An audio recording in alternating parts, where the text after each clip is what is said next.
नमस्कार, आप देख रहे हैं कशिश न्यूज और आपके साथ मैं हूं दीपक शर्मा। कुछ करो तो ऐसा करो जैसा पहले किसी ने ना किया हो। बिहार के लोग इस बात को गांठ बांधे रखते हैं। जो करते हैं वो अद्भुत, अभूतपूर्व और अद्वितीय होता है। बिहार के लोग ही नहीं, लगता है सरकार भी इसी मूल मंत्र के साथ विकास कार्यों को गति देने में लगी है। करो तो ऐसा जैसा न भूत हो न भविष्यते हो। अब आप ही बताइए, डिग्री कॉलेज खोलना हो तो दो चार खुलें, 10-20 कॉलेज एक साथ खुलने की बात हैरान कर सकती है। 50-75 कॉलेज एक साथ खोलने की बात सुनकर कोई भी सहसा विश्वास नहीं करेगा। लेकिन बात बिहार की हो रही है, डबल इंजन वाली सरकार की हो रही है, बिहार के विकास को गति देने की हो रही है। तो आंकड़े भी अविश्वसनीय होने ही चाहिए।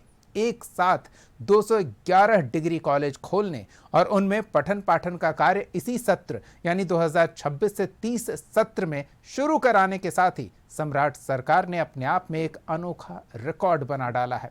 ये भी तो कहते हैं ना कि नाधा तो आधा। सम्राट सरकार ने भी डिग्री की पढ़ाई प्रखंड स्तर पर सुलभ कराने का काम नाधा है। सुविधा और संसाधन भले आधा हो पर हौसला पूरा है। थोड़ा है और जो थोड़े की जरूरत है उसे समय के साथ पूरा किया जाएगा। 6 विषयों में शुरू हुई पढ़ाई को आगे 16 विषयों तक पहुंचाने का लक्ष्य है।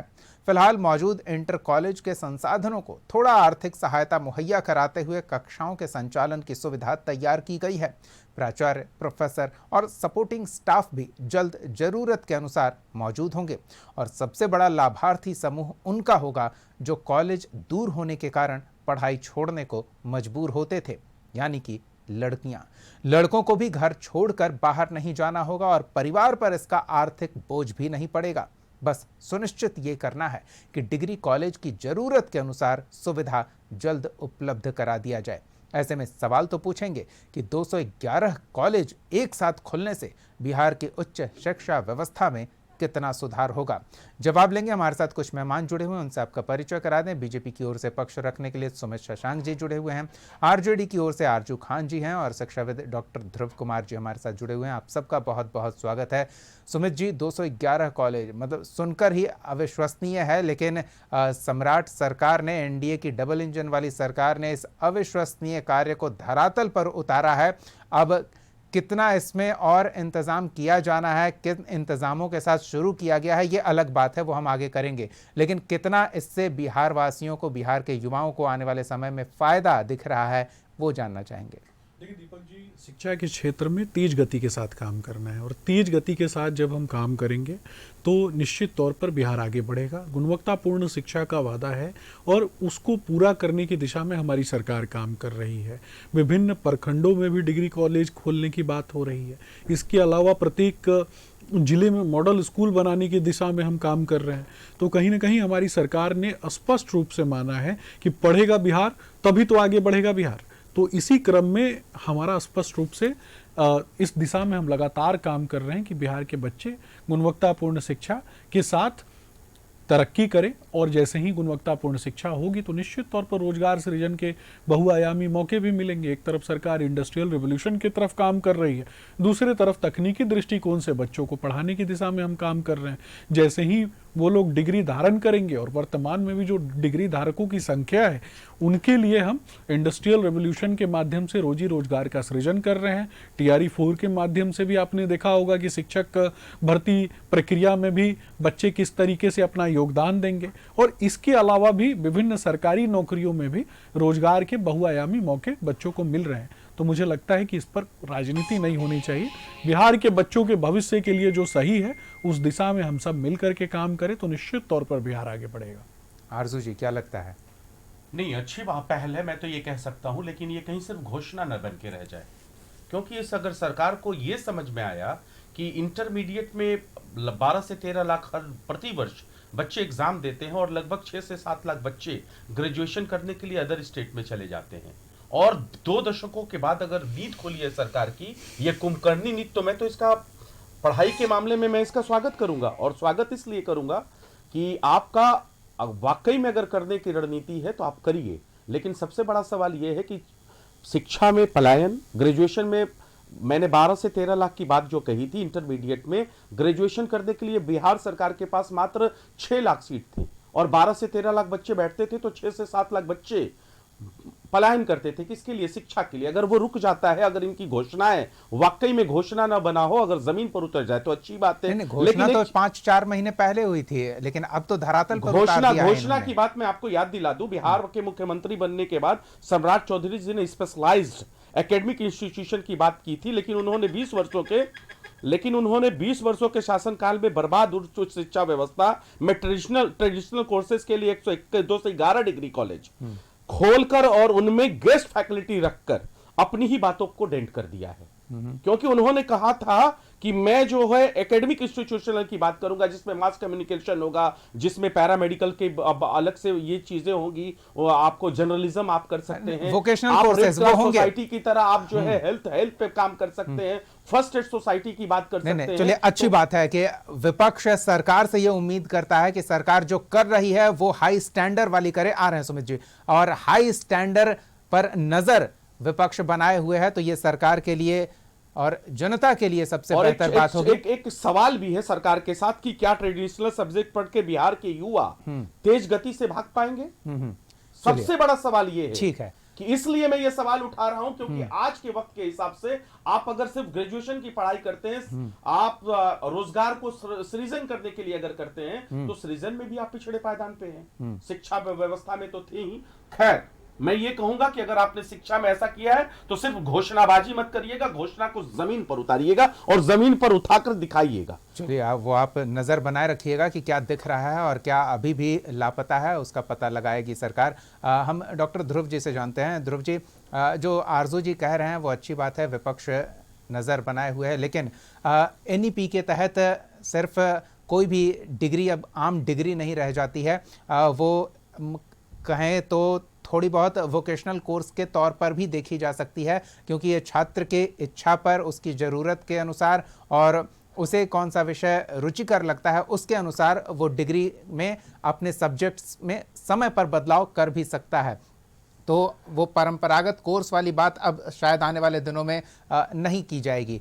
लेकिन ये जो 211 है, ये आंकड़ा अपने आप में थोड़ा हैरान करने वाला है, परेशान करने वाला है कि अभी हम जो बुनियादी शिक्षा व्यवस्था है उसी में सुधार के लिए प्रयासरत हैं, और उच्च शिक्षा को लेकर इतना बड़ा कहें मैमथ टास्क ले लिया है, उसे किस तरह से हम धरातल पर सही तरीके से व्यवस्थित कर पाएंगे।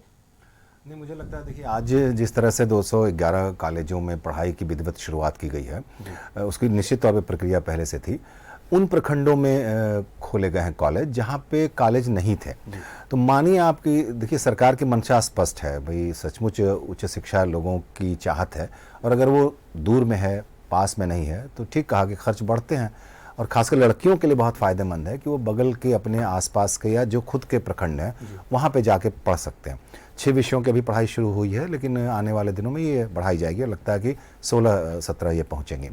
शिक्षकों की समस्या की बात अभी आई है, अभी सिर्फ प्राचार्य और एक शिक्षक दिए गए हैं, लेकिन यूनिवर्सिटी ग्रांट कमीशन ने के निर्देश हैं, उसके अनुसार यहाँ पे बहाली गेस्ट फैकल्टी के अनुसार की गई है, करने की प्रक्रिया शुरू की गई है, और आज भी संशोधित नोटिफिकेशन आया है। 422 सीटें हर सब्जेक्ट के हिसाब से, 211 में है, हर जगह 2-2 शिक्षक हर सब्जेक्ट के दिए जाएंगे, जो 6 सब्जेक्ट हैं। तो कोशिश सरकार की है। अब गवर्नमेंट ने एक बहुत अच्छी बात कही है, आप इसको समाज को भी ध्यान रख के, कि भाई समाज अब कुछ करे अपनी, अगर उनको लगता है कि हम 5 एकड़ ज़मीन दे सकते हैं कॉलेज के नाम पे, अगर उन्होंने गवर्नमेंट ने ऑफर किया है कि आप अपने नाम पर या अपने किसी पूर्वज के नाम पर या जिसके नाम पे कहें आप कॉलेज, ज़मीन आप भूखंड दें, हम वहाँ कॉलेज बनाएंगे और उसका नामकरण आप जो कहेंगे उनके नाम पे करेंगे। यानी गवर्नमेंट ने सरकार के सहयोग से, जो प्राचीन काल में भी यही व्यवस्था थी, आज़ादी के पहले भी यही व्यवस्था थी, ज़्यादातर शिक्षण संस्थान समाज ने दिए हैं, समाज के वर्ग ने दिए हैं, या व्यक्ति ने दिए या सोसाइटी ने दिए। तो ये एक सहयोग की बात उन्होंने कही है और अच्छे संकेत मिल रहे हैं। जैसा कि मैं देख रहा हूँ, आरजू जी RJD के प्रतिनिधि हैं और वो भी कह रहे हैं कि नहीं, ऐसे घोषणाओं का, ऐसे कदमों का स्वागत होना चाहिए। थोड़ा सा इनकी जो अपनी सबकी है कि भाई सही दिशा में आगे बढ़े हम, और मुझे लगता है कि शुरुआत सही हुई है। सब्जेक्ट्स बढ़ाए जाएंगे, टीचर्स बढ़ाए जाएंगे, इंफ्रास्ट्रक्चर भी बढ़ेंगे फिलहाल, लेकिन इसलिए खोला गया है स्कूलों में, +2 स्कूलों में, ताकि अभी ज़मीन नहीं थी, इंफ्रास्ट्रक्चर नहीं थे, लेकिन उन्होंने 50-50 लाख रुपए इंफ्रास्ट्रक्चर पे दिए हैं हर कॉलेज के लिए, और 50 लाख और अभी दिए जाएंगे, यानी हर कॉलेज के लिए 1-1 करोड़ की व्यवस्था की गई है। तो 211 करोड़ रुपए अगर सरकार उच्च शिक्षा की व्यवस्था को सही करने के लिए जिन स्कूलों में कॉलेजों में नहीं है पहुंच, वहाँ के बगल के जगहों पे कॉलेज देने की सोच, मुझे लगता है शिक्षा कभी भी कोई भी शिक्षण संस्थान कहीं भी खुलता हो, चाहे वो प्राइवेट सेक्टर से, सरकारी सेक्टर से या किसी भी सोसाइटी की तरफ से, तो उसका स्वागत होना ही चाहिए, क्योंकि शिक्षण संस्थान शिक्षा ही देगा और कुछ नहीं देगा। और शिक्षा हमारे लिए कितना, व्यक्तित्व के विकास के लिए आज की तारीख में शिक्षा की कितनी जरूरत है, ये मुझे लगता है बताने की जरूरत नहीं है। तो सोसाइटी इस बात को माने। सवाल का मेरा एक और हिस्सा था कि जब हम प्राथमिक, माध्यमिक और उच्च स्तर पर व्यवस्था में सुधार के लिए अभी तक संघर्ष कर रहे हैं, तो उच्च स्तर पर ये जो शुरुआत है आधे अधूरे व्यवस्था के साथ है, ये कहीं आने वाले समय में गाड़ी डिरेल न हो जाए। दीपक जी, एक बात हमेशा ध्यान रखिए, आज जो भी इंस्टीट्यूशन है, यहाँ तक कि जिसको हम बहुत गर्व से कहते हैं बनारस हिंदू विश्वविद्यालय, या फिर हम कहते हैं अलीगढ़ की बात करते हैं मुस्लिम यूनिवर्सिटी जो है, जामिया मिलिया है, जो भी है, छोटी सी शुरुआत हुई थी, बहुत छोटी सी, मतलब बहुत कम लोगों के साथ, एक दो लोग आगे बढ़कर, और लेकिन आज देखिए वो कितना विशाल रूप में है। तो शुरुआत छोटी हो लेकिन सही हो, सोसाइटी का साथ मिले, लक्ष्य के प्रति आगे बढ़ने की जिजीविषा हो सोसाइटी की, तो मुझे लगता है इतिहास है। मैं फिर से दोहराना चाहूँगा, हमारे बिहार में भी जो बिहार यूनिवर्सिटी का एक लंगट सिंह कॉलेज जो आज है, वो भी एक सोसाइटी ने, बहुत दिनों तक उसका नाम ब्राह्मण भूमियार कॉलेज था, क्योंकि उन लोगों ने अपनी ज़मीन दी थी। ज़्यादातर कॉलेज में कॉलेज की शुरुआत इसी तरह हुई है, स्कूलों की शुरुआत इसी तरह से हुई है। गांधी जी खुद कहते थे कि भाई आप अपनी ज़मीन दान करो स्कूल कॉलेज के लिए। तो ये कहीं ना कहीं से सोसाइटी की भी बात है। भूदान को लेकर बिहार का अपना इतिहास है, उसमें कोई दो राय नहीं है, और ऐसे कई लोग हैं जो चाहते हैं कि उनका नाम समाज में बरकरार रहे, उनके न रहने के बाद भी। तो वैसे लोगों की इच्छा भी अब पूरी होती दिखेगी। लेकिन सुमित जी, आपके पास आते हैं, आपने एक बात कही है कि तेज गति, और तेज गति कई बार खतरनाक हो सकती है, सही दिशा भी जरूरी है, वो कैसे सुनिश्चित किया जाएगा? देखिए दीपक जी, सशक्त, स्वस्थ, शिक्षित, स्वावलंबी और समृद्ध बिहार बनाने की का उद्देश्य हमारी सरकार का है, और सशक्त, स्वस्थ, शिक्षित और स्वावलंबी बिहार बनाने के उद्देश्य से हमारे मुख्यमंत्री जी काम कर रहे हैं। अभी हमारे साथी आरजू जी ने जो बातें, जो चिंता का विषय जो इनको लगता था, उन्होंने विषय उठाया कि तकनीकी शिक्षा की बात की। तो थोड़ा पीछे जा कर के मैं बताऊंगा कि जब इतिहास के पन्नों में भी जब जा कर के आप देखेंगे ना, तो नालंदा और विक्रमशिला की बात होती है, और हमारी सीमाएं इतनी विस्तृत थीं कि उन्हीं सीमाओं के विस्तार के बाद तक्षशिला यूनिवर्सिटी भी कहीं ना कहीं हमारी सीमाओं के अंतर्गत ही आ जाती थी। और हमने बुद्ध से लेकर युद्ध तक का ज्ञान दिया है, तकनीक से लेकर के साहित्य तक का ज्ञान दिया है। तो जब बात आज परंपरागत विषयों की होती है, फिजिक्स, केमिस्ट्री, मैथ्स की होती है, या फिर साइंस जैसे महत्वपूर्ण विषयों की होती है, चाहे उससे इतर हिस्ट्री और कला, संस्कृति, साहित्य की बात होती है, हम सभी क्षेत्रों के माध्यम से रोजगार सृजन की दिशा में आगे बढ़ रहे हैं। और सभी क्षेत्रों के माध्यम से भी, चाहे रिसर्च का क्षेत्र हो, चाहे कला साहित्य का क्षेत्र हो, चाहे और भी विभिन्न क्षेत्रों के माध्यम से हम आगे बढ़ रहे हैं। और रही बात तकनीकी शिक्षा के दृष्टिकोण से, तो आप देखेंगे कि हमारे प्रधानमंत्री नरेंद्र मोदी जी ने स्पष्ट रूप से कहा है, हमारा विजन मेक इन इंडिया का रहा है, और मेक इन इंडिया में तकनीक की भी बात होती है, और तकनीकी शिक्षा के लिए तकनीकी शिक्षा से जुड़े हुए केंद्र खोलने का काम भी हमारी सरकार करती है। स्किल इंडिया उसी का एक महत्वपूर्ण पहल है। स्किल इंडिया के दिशा की बात मैं इसलिए कर रहा था ना, गति की बात तो ठीक है, जरूरत है बिहार को तेज गति से आगे बढ़ने की। दिशा की हम बात इसलिए कर रहे थे ना, क्योंकि आपको शायद याद हो, बिहार सरकार ने शैक्षणिक सत्र 2024-25 में यह सुनिश्चित करवा दिया था कि राज्य के सभी अंगीभूत और संबद्ध डिग्री कॉलेजों में इंटरमीडिएट की पढ़ाई नहीं होगी, यानी कि 11th और 12th की पढ़ाई नहीं होगी। अब 11th और 12th जिन विद्यालयों में हो रहा है, वहां डिग्री कॉलेज की व्यवस्था की जा रही है। तो ये थोड़ा दिशा क्या सही है, ये हम सोच रहे हैं। एक साल पहले सरकार कुछ और निर्णय लेती है, उस निर्णय के पूरी तरह से उलट एक और निर्णय एक साल बाद ले लिया जाता है। दीपक जी, तकनीकी चीजें हैं, और तकनीकी चीजें पहले भी डिसीजन किसके लिए लिया गया था? कोई भी सरकार बच्चों को पढ़ाने के संदर्भ में जब डिसीजन लेती है, तो बच्चों के लिए ही डिसीजन होता है, सरकार अपने लिए डिसीजन नहीं लेती। कई बार ऐसा होता है कि सरकार अपने लिए ही डिसीजन लेती है, बच्चे बाद में होते हैं। ये आपको लगता है? नहीं, चुनावी नजरिए से सबको लगता है। दीपक जी, हो सकता है कि ये आपको लगता हो, परंतु चुनावी नजरिए से आगे बढ़कर शिक्षा की बात करें, चाहे स्वास्थ्य की बात करें, चाहे मूलभूत संरचना की बात जब करें, इस तरह के विरोधाभासी निर्णय साल भर में ही देखने को मिलते हैं तो थोड़ा सवाल तो बनता है ना। नहीं, आप पूछ सकते हैं, विरोधाभासी निर्णय हो सकता है, लेकिन इच्छा शक्ति कभी भी विरोधाभासी नहीं होती। इच्छा शक्ति वही है बिहार को आगे बढ़ाने की, तकनीकी तौर पर बिहार को समृद्ध बनाने की,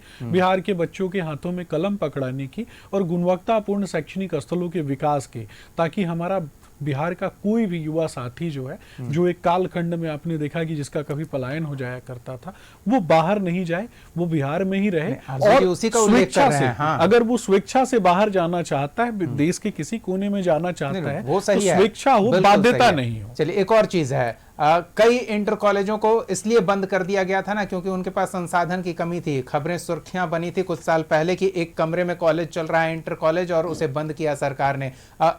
सैकड़ों की संख्या में ऐसे संस्थान बंद हुए थे। अब 2-4 साल बाद संसाधन के अभाव में कहीं इन डिग्री कॉलेजों की वो दुर्गति ना हो, ये चिंता का दीपक जी, विषय है। आगे हम सुनिश्चित करेंगे कि वो हाल जो है आगे किसी भी डिग्री कॉलेज का नहीं हो।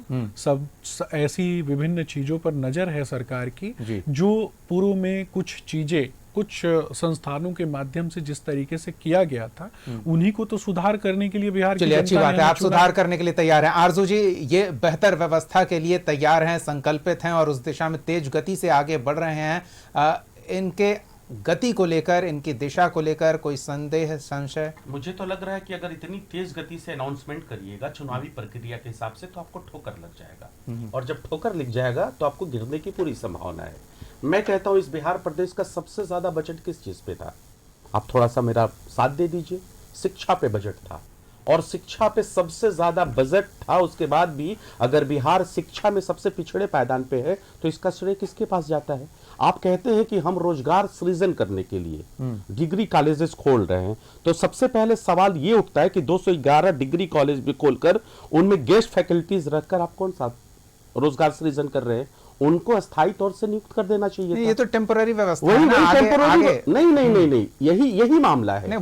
जब जी अभी तो कह रहे हैं कि आगे हम अभी जल्दी में हो गया है, जो हो रहा है। लगभग इसी सरकार में लगभग हम 2 दशकों से सुनते आ रहे हैं, लेकिन न हमारी स्वास्थ्य व्यवस्था ठीक हुई, न हमारा आपका एजुकेशन व्यवस्था ठीक हुआ, तो हम कैसे यकीन कर ले? और जहां तक रही की बात इंटर कॉलेजेस के ऊपर ही, जिसको हम उत्क्रमित विद्यालय कहते हैं, उत्क्रमित विद्यालय सैकड़ों इंटर कॉलेज बंद हुए, वहां पे शिक्षा का अभाव दिखा, तो ये तो इनको लेना चाहिए ना अपने ऊपर कि हम सिर्फ बड़ी बड़ी बातें कर देते हैं, अनाउंसमेंट कर देते हैं, जमीन पर नहीं उतारते हैं। हम तो कह रहे हैं कि अच्छी चीजें हैं कि अभी तक अगर 2 दशक के बाद आपकी आंख खुली और आंख खुलने के बाद आपको यह लगा कि 12 से 13 लाख बच्चा इंटरमीडिएट में एग्जाम देता है और आपके पास ग्रेजुएशन करने के लिए सिर्फ 6 लाख सीटें हैं, 6 लाख बच्चा पलायन करता है अपनी शिक्षा के लिए, तो अगर आपको समझ में आया तो अच्छी बात है। लेकिन ये जो चीजें मैं देख रहा हूं, फिर से वही चीजें अगर आप पढ़ा रहे हैं, आपका तो स्वाभाविक बनता है चलने पे जो बिहार का युवा है वो तेज गति से चल पाएगा। मास कम्युनिकेशन के लिए वो अविश्वास आपका, और खुद बिहार प्रदेश के मुख्यमंत्री ने मुख्यमंत्री बनते हुआ कहा था कि मैं विकास को तेजी से लेके जाऊंगा और एकेडमिक इंस्टीट्यूशनल शिक्षा की व्यवस्था में करूंगा, ट्रेडिशनल शिक्षा की मैं व्यवस्था करूंगा। उन्होंने तो अपनी ही बातों को डेंट कर दिया ना। नहीं कर तो रहे हैं ना, क्या डेंट किया? नहीं, क्यों नहीं किया? आप वही सुचारू रूप से वही एजुकेशन चला रहे हैं। आप ग्रेजुएशन करवाएंगे, तेज गति से चलने के लिए मास कम्युनिकेशन के लिए बच्चा कहां जाएगा? हेल्थ करने के लिए वो जो रेड क्रॉस सोसाइटी के तहत जो होता है, जो 2 साल का इसको बोलते हैं हेल्थ का, उसको डिग्री मिलती है, उसके लिए वो कहां जाएगा? ये सारी चीजें हैं ना, उसके लिए वो कहां जाएगा? आपने ध्रुव जी को ध्यान से सुना नहीं, ये कह रहे हैं कि बीएचयू जैसी संस्था भी कमरे से शुरू हुई थी 10 लोगों से।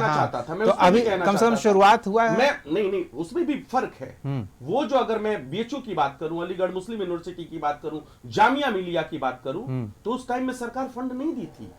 यहां पे तो पहले ही एलोकेटेड हो जा रहा है फंड। सबसे ज्यादा आपका फंड किसके ऊपर है? शिक्षा के ऊपर सबसे बड़ा बजट है, और अगर शिक्षा में सबसे पिछड़े पायदान पे है तो आपके ऊपर सवालिया निशान है। हम वही चीज कह रहे हैं। आपने अनाउंसमेंट किया कि जहां जहां बुक महंगी मिलती है, सम्राट चौधरी ने किया, तो आप हमको बताइए आपने अनाउंसमेंट कब कर दिया जब पूरे बिहार प्रदेश के बच्चे कॉपी किताब ले रहे थे, एनसीईआरटी की बुक जो 60 रुपए में मिलती थी, पूरे पटना से लेकर पूरे बिहार में अगली बार इसका फायदा होगा ना, अगली बार इसका 460 रुपए में खरीदा। सुमित जी, ये आपकी मानसिकता, ये अविश्वास का भाव बरकरार रहेगा या इसे दूर किया जाएगा अगली बार से? देखिए, निश्चित तौर पर अविश्वास का कोई भी भाव नहीं है जनता के बीच में। विपक्ष के साथी हैं तो ये बोलेंगे ही बोलेंगे, ये मुद्दे उठाएंगे ही उठाएंगे, लेकिन मेरा स्पष्ट रूप से मानना है कि जनता के लिए जो भी जनहित के मुद्दे हैं उस पर सरकार सदैव संज्ञान लेती है पहले, और जो चीज़ें भविष्य में कहीं ना कहीं बिहार के बच्चों के लिए खतरा उत्पन्न कर सकती हैं उनको अभी ही हम ठीक करने का काम कर रहे हैं। तो इस दिशा में तो पूरा बिहार जो है वो हमारे साथ है। खतरा तो ये भी है ना कि आपने उम्मीद जगा दी, अब उस उम्मीद पर आपको खरा उतरना होगा, ये भी खतरा है। दीपक जी, उम्मीद पर तो खरा उतरना ही है ना, तभी तो जनता ने हमें मत दिया है। उम्मीद पर खरा उतरने के लिए ही तो काम करना है। हम जनता को छोड़कर भागने वाले नहीं हैं, हम जनता के बीच में, जनता के साथ हैं और जनता के लिए काम करेंगे। हमारे साथी यहाँ बैठे हैं, मेरा भी कुछ सवाल है। ये भी बार बार कहते हैं कि 17 महीने की सरकार थी, इनके पास भी स्वास्थ्य विभाग था, इनके पास भी कहीं ना कहीं शिक्षा मंत्रालय था, लेकिन स्वास्थ्य में इनके नेता ने काम नहीं किया और शिक्षा में भी इनके नेता ने काम नहीं किया। लेकिन गुणात्मक रूप से काम करने का काम हमने किया, आदरणीय नीतीश कुमार तो जी ने किया। बहाली उनके ही कार्यकाल के गिनाते हैं। जल्दी से आरजू जी, जल्दी से। देखिए, इन्होंने कहा कि इनके जो नेता थे वो स्वास्थ्य मंत्री थे। हमने लगभग 900 लोगों को सस्पेंड किया था, बिल्कुल नहीं, पीएमसीएच के अंदर, आईजीआईएमएस के अंदर, और हमारी सरकार जाते उसको बहाल कर दिया गया और आज फिर निशांत कुमार उसी पहल पे काम कर रहे हैं। शिक्षा मंत्री की बात करते थे, हमारी सरकार थी ना, लगभग 5 लाख लोगों को नियुक्ति पत्र किसने दिया? 3.5 लाख कौन पाइपलाइन में डाल? मैंने उन्हें याद दिला दिया, महागठबंधन की सरकार ने किया। मैंने उन्हें याद दिला दिया आरजू जी। हमने जो है सृजन किया, चलिए, हमारी सरकार ने सृजन किया यहाँ पे रोजगार। आप कैसे कह सकते हैं कि हम काम नहीं किए हैं? जल्दी से सुमित जी, एकदम छोटा सा जवाब आपका, जल्दी से। देखिए, आदरणीय नीतीश कुमार जी ने रोजगार दिया, ये बात मैं मानता हूँ। एनडीए की सरकार ने दिया, एनडीए की सरकार ने मसौदा तैयार किया, एनडीए की सरकार ने दिया। अब रही बात स्वास्थ्य महकमे की, तो ये क्रेडिट लेते हैं कि 900 लोगों को इन्होंने सस्पेंड किया।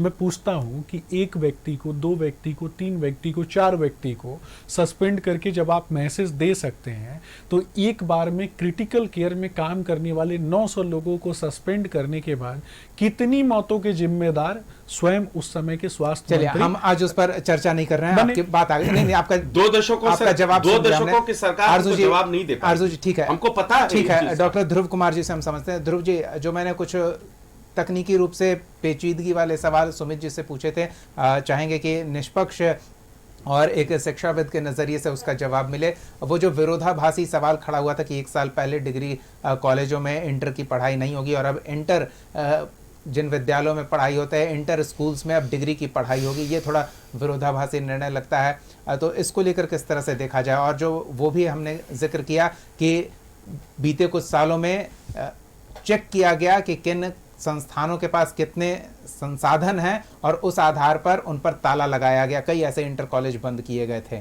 तो अब क्या लगता है, संसाधनों के अभाव में कहीं इन डिग्री कॉलेजों की वही दुर्गति तो नहीं? दीपक जी, आपके सवाल में 2 सवाल छुपे हैं। एक तो है कि इंटर कॉलेज की अगर बात करें, देखिए समझ लीजिए, अपने बिहार राज्य में इंटर कॉलेज अलग से कंसेप्ट नहीं थी शुरू से, वो डिग्री कॉलेज के साथ चलती थी। लेकिन डिग्री जो कॉलेज होता है, इसीलिए उसका नाम डिग्री है कि वहाँ बीए और उच्चतर शिक्षा की व्यवस्था होगी।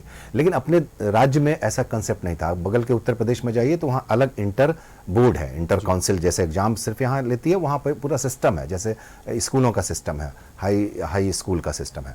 लेकिन वो डिग्री कॉलेज में पढ़ाई होती थी। यूजीसी के नियम के तहत आप डिग्री कॉलेज में पढ़ाई नहीं कर सकते इंटर की। तो इन्होंने क्या किया, इंटर कॉलेज बनाने के बजाय बिहार सरकार ने +2 स्कूल एक नया दिया कंसेप्ट, हाई स्कूल को उन्होंने उत्क्रमित किया। और जब उन्हें लगा कि नहीं, अब पूरी तरह से ये अब जितने चाहिए थे हमें सीट वो मिल गए स्कूलों को, वहाँ पे सुविधा दे दी गई, तो डिग्री कॉलेज से वापस लिया गया। आपको याद दिला दें कि पटना विश्वविद्यालय में दशक से ज़्यादा हो गए इंटर की पढ़ाई बंद हुए, दशक से ज़्यादा, और हाल के दिनों में बाकी विश्वविद्यालयों में बंद किया गया, इसलिए कि इंटर की पढ़ाई वहाँ नहीं हो सकती नियम से, यूजीसी के नियम के तहत। अब इन्होंने अभी जो 211 कॉलेज खुले हैं उन्हीं +2 स्कूलों में खोले गए हैं जहाँ इंफ्रास्ट्रक्चर है, सेलेक्ट किए गए हैं वैसे, क्योंकि एक प्रखंड में कई विद्यालय होते हैं +2 के। तो उच्च +2 खोलने के लिए इन्होंने उन जगहों की तलाश की जहाँ पे ज़्यादा कमरे थे। मेरी कई जानकारी है कि जहाँ पे 20 कमरे थे तो 10 इन्होंने डिग्री कॉलेज को दिए, 10 स्कूल के रखे हैं। जहाँ 24 थे, उन्हीं स्कूलों को सेलेक्ट किया जहाँ पे 2 दर्जन या लगभग आसपास इसके कमरे थे। यानी पूरा इंफ्रास्ट्रक्चर है, ये बात का ध्यान रखा गया है। मैं ज़मीन पे की ये बात कर रहा हूँ। दूसरी बात देखिए, मैं फिर सोसाइटी की बात करता हूँ। बिल्कुल शुरुआत छोटी होती है, लेकिन अब हमारे बगल का जिला है नालंदा में किसान कॉलेज है। अब आप सोचें, दुनिया में एक ऐसा कॉलेज है जो नाम है किसान कॉलेज। क्यों है कि मालूम है, किसान ने उसकी पूरी, उन्होंने उस स्कूल को बनाने, कॉलेज को बनाने के लिए पैसे दे दिए। उन्होंने जितने उनके पास थैले थे, माना जाता है कि उस समय 95,000 रुपए उन्होंने दिए थे उस महाविद्यालय के लिए, और कहा कि मेरा नाम मत दो, मेरे पिताजी का नाम दो। उन लोगों ने कहा कि भैया आप किसी का नाम दे दो। बोले नहीं, मैं किसान हूँ, किसान कॉलेज, किसान ही का नाम होगा। तो ये देखिए सोच, मैं फिर कह रहा हूँ, लोगों की सोच बदलती है चीज़ों को। सरकार तो नीतियाँ बनाती है, सरकार की नीतियाँ वैसी होती है जो लोग चाहते हैं, लोगों के वेलफेयर के लिए, लोगों की अनुकूल के लिए, ताकि उनका बेहतर हो भविष्य, बेहतर हो वर्तमान। लेकिन हम क्या चाहते हैं, हम सरकार पे किस तरह दबाव बनाते हैं। 211 कॉलेज का स्वागत होना चाहिए। देखिए, उन लोग जो नहीं जा सकते, जो शहर में, बड़े शहरों में अच्छे स्कूलों में, जिनका कॉलेजों में दाखिला नहीं होता, दूर जाके पढ़ना पड़ता है, लड़कियों को दिक्कत होती है। ठीक है, हमारे यहाँ पढ़ाई बहुत न्यूनतम राशि में हो जाती है सरकारी कॉलेजों में, लेकिन अगर हॉस्टल न मिले तो हॉस्टल का खर्चा, सिक्योरिटी का मामला है, गार्जियन भेजना नहीं चाहते लड़कियों को। तो अगर बगल के प्रखंड में है, अपने प्रखंड में महाविद्यालय हैं, तो लड़कियां पढ़ेंगी। और अभी तो मेरे पास जो डेटा है वो देखिए, प्रायः हर 211 में से हर विद्यालय में और महाविद्यालय में एवरेज 80 नामांकन हो चुके हैं अभी, जबकि ये प्रथम चरण ही है नामांकन का। 2-3 चरण और होते हैं, उसके बाद फिर स्पॉट राउंड होते हैं, और डायरेक्ट एडमिशन नहीं हो रहा है, विश्वविद्यालय के माध्यम से हो रहा है। तो कुल मिला के स्थिति अच्छी है, लोगों ने स्वागत किया है, लोगों ने दाखिला लिया है। शिक्षकों की संख्या अभी 2 ही है, लेकिन आने वाले दिनों में मुझे लगता है कि 2, 8, 12 और आ जाएंगे, 14 हो जाएंगे। तो चिंता ये भी है ना कि ये ऐसा ना हो कि फिर कोचिंग माफिया के लिए नर्सरी का काम करें। नहीं, देखिए, यही तो मैं कह रहा हूँ, 2 तरह की अपनी व्यवस्था है। एक तो सरकारी महाविद्यालय, दूसरा प्राइवेट में एफिलिएटेड बॉडी होती है। वो जो इंटर कॉलेज बंद होने की बात कर रहे हैं वही करते हैं। शिक्षा हमारे यहाँ ऐसी व्यवस्था है, जो अगर आप निजी क्षेत्र में भी काम करें तो आपको इनकम टैक्स के दायरे से नहीं उसमें शामिल किया जाता। लेकिन अगर आप शिक्षा दान करने के बजाय शिक्षा की दुकान खोल लें, ये दुकान कौन खोलता है? हम यहाँ हमारे आसपास के लोग खोलते हैं, जिनकी सोच समाज को कुछ देने की थी, उन्होंने अपना धनार्जन, उपार्जन का एक माध्यम बना लिया। तो मैं कह रहा हूँ, इस पर सोचने की बता दें। और आपको एक बार और बता दूं कि बहुत सारे आप देखेंगे, एक बीच के दौर में बहुत सारे राजनेताओं के नाम पर कॉलेज खुले थे, और जीवित लोगों के नाम पर। यानी कि शिक्षा की दुकान जो खोलने की प्रवृत्ति है, उस पर अंकुश करने के लिए अगर सरकार ने एक साथ 2011 डिग्री कॉलेज खोल दिए, यानी अब उन इलाकों में प्राइवेट कॉलेज में नहीं जाएंगे लोग दाखिला लेने, बच्चे गार्जियन नहीं जाएंगे। क्यों? क्योंकि वहां सरकारी कॉलेज खुल गए। ये एक बहुत बड़ा प्लस पॉइंट है, आप इस बात को माने। ठीक है, ये चिंता ठीक है, लेकिन मुझे लगता है कि ऐसी चिंता वाजिब नहीं है, क्योंकि चिंता जरूरी भी है। और चिंता अगर सरकार पहुंचे, लेकिन सरकार ने जिस ढंग से तुरंत अभी बहाली की व्यवस्था कर दी है, और परमानेंट बहाली की भी व्यवस्था की, बिल्कुल, वो सीट से निकल गए हैं, उस पर नियुक्ति की प्रक्रिया शुरू हो गई है। ये इसमें देखिए, जो गेस्ट फैकल्टी बहाल हो रहे हैं वो पूरी नियम के तहत हो रहे हैं, उनमें जरा सा भी यूजीसी के गाइडलाइंस का पालन किया जा रहा है। चलिए, समय अभाव है, लेकिन अच्छी बात यह है कि हम चिंता कर रहे हैं, और हमारी चिंता सरकार तक पहुंचेगी तो सरकार इस पर चिंतन करेगी कि किस तरह से जो डिग्री कॉलेजेस की नई व्यवस्था शुरू की गई है, पूरे तामझाम के साथ वो पूरे संसाधन उसे उपलब्ध कराया जाए, और आगे समाज के लिए वो फायदेमंद साबित हो, ये सुनिश्चित किया जाए। फिलहाल के लिए इतना ही। बहुत बहुत धन्यवाद सुमित शशांक जी, आरजू खान जी और डॉक्टर ध्रुव कुमार जी, अपना समय देने के लिए, इस चर्चा में शामिल होने के लिए। अगले एपिसोड में एक और सवाल के साथ हम फिर मौजूद रहेंगे। तब तक के लिए देखते रहिए कशिश न्यूज।